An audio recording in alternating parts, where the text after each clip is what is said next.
quel est le voyage que tu as fait? On a suivi sur Facebook, mais si tu peux redire. Ah bah, on a fait un petit voyage de 8 mois qui consistait à prendre une voiture électrique et faire le tour du monde. Voilà, donc le premier tour du monde en voiture électrique de série. Donc, et notre idée, c'est de dire que si on a réussi à faire un tour du monde en voiture électrique de série, ça démontre bien que chacun peut l'utiliser par exemple à Paris. Là, c'est un peu l'aventure tous les jours quand il s'agit de convaincre des gens de nous prêter une prise électrique. Mais d'autant plus quand on est dans des zones comme les steppes kazakhs par exemple, ou le désert de Gobi, où là il y a encore moins d'habitants au mètre carré, et même quand on trouve des habitants, il faut réussir à se faire convaincre. C'est tout le langage des signes d'ailleurs qui nous a servi. Alors déjà on monte la voiture, et puis souvent on a la rallonge, et puis on fait voilà, on montre. On avait un petit papier aussi qui expliquait, mais moi c'est en anglais, et la plupart du temps ils ne parlent pas anglais. Donc c'était surtout ça, et puis on cherche une prise, on lui montre, on dit voilà. Alors ça vaut combien un plein d'électricité chez les gens? Alors un plein, on va dire au tarif EDF, on est sur le stand EDF, au tarif EDF, ça dépend de la manière dont on conduit, mais en gros c'est entre 1 euro et 1,50 € pour un plein. Nous on arrivait à faire quasiment 150 km avec un plein.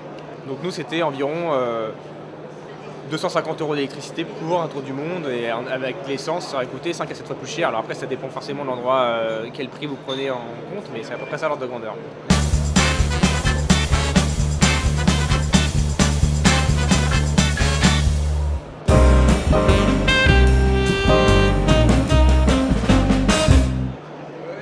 Il faut se remettre dans le contexte. Alors déjà, même en France, une voiture électrique, on n'en voit pas tous les jours, même si on en voit de plus en plus.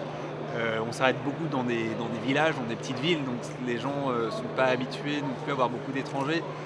Mettez-vous à la place du Thaïlandais dans son village de peut-être 1000 habitants, et tout d'un coup il y a 2 Occidentaux qui débarquent alors qu'il n'y a jamais aucun touriste, dans une voiture électrique qui ne fait pas de bruit et qui commence à s'agiter dans tous les sens pour essayer de trouver une prise. C'est sûr que les gens se demandent un peu ce qui se passe, et puis après quand ils comprennent que c'est un tour du monde, que c'est une voiture électrique, donc quand même là, ils ont la curiosité, beaucoup d'enthousiasme, et donc voilà, c'est grâce à ça aussi que tous ces gens nous ont aidés, je pense. C'est extrêmement confortable à conduire. Il y a le silence, il y a le couple moteur qui est très élevé, parce que c'est un moteur électrique, voilà, je ne vais pas rentrer dans les détails, mais plutôt plus agréable et plus doux à conduire, plus nerveux à conduire qu'une voiture à essence.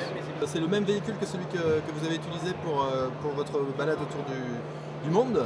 Ouais, alors c'est une copie conforme de notre, d'ailleurs c'est une Citroën C0 aussi, qui a été mise en scène avec tous les mêmes stickers que nous par EDF pour l'avoir sur leur piste d'essai, et qui est donc exactement la même finalement, parce que nous on avait une voiture de série sans faire aucune modification que celle qu'on a utilisée. Avec musique c'est mieux. Tu conseilles le voyage à tout le monde? C'est assez particulier comme voyage, c'est pas de tourpeau parce que pendant 8 mois quand même, on a quasiment jamais dormi au même endroit, et tous les jours quand on part il faut se battre pour trouver 2-3 fois par jour des prises électriques. Donc non, c'est pas de tout repos. Si vous voulez faire des vacances et vous reposer, je ne vous conseille pas de faire un tour du monde en voiture électrique.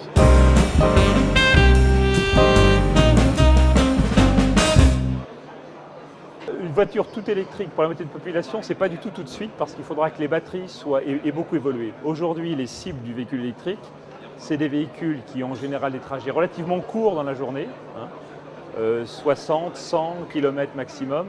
Mais il faut savoir qu'aujourd'hui, 80% des véhicules font moins de 60 km par jour. Donc la cible est énorme. Et plus d'un tiers des véhicules ne fait jamais plus de 150 km par jour.